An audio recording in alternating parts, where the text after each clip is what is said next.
পটুয়াখালীর লাউকাঠি নদীর পাড়ে গড়ে ওঠা অবৈধ স্থাপনা উচ্ছেদে অভিযান শুরু করেছে বাংলাদেশ অভ্যন্তরীণ নৌপরিবহন কর্তৃপক্ষ ও জেলা প্রশাসন। বুধবার সকালে পটুয়াখালী জেলা প্রশাসনের নির্বাহী ম্যাজিস্ট্রেট ইসমাইল রহমানের নেতৃত্বে এ অভিযান শুরু হয়। অভিযানের প্রথম দিনে নদীর উত্তর পাড়ে গড়ে ওঠা 4টি অবৈধ ডকইয়ার্ড অপসারণ করা হয়েছে। এছাড়া লাউকাঠি নদীর দক্ষিণ পাড়ে স্বনির্ভর সড়কে নদীর জায়গায় গড়ে ওঠা বেশ কিছু অবৈধ কাঁচা পাকা স্থাপনা অপসারণ করা হয়। অভিযানকালে অতিরিক্ত জেলা ম্যাজিস্ট্রেট তারেক হাওলাদার, বিআইডব্লিউটি এর সহকারী পরিচালক মামুনুর রশিদ সহ আইনশৃঙ্খলা বাহিনীর সদস্যরা উপস্থিত ছিলেন।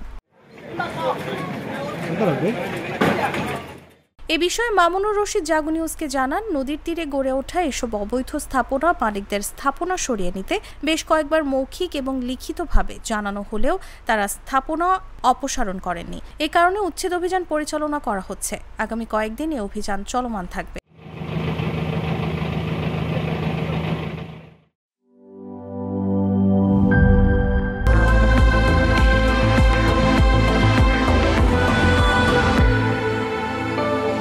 Hurley, be a show stealer.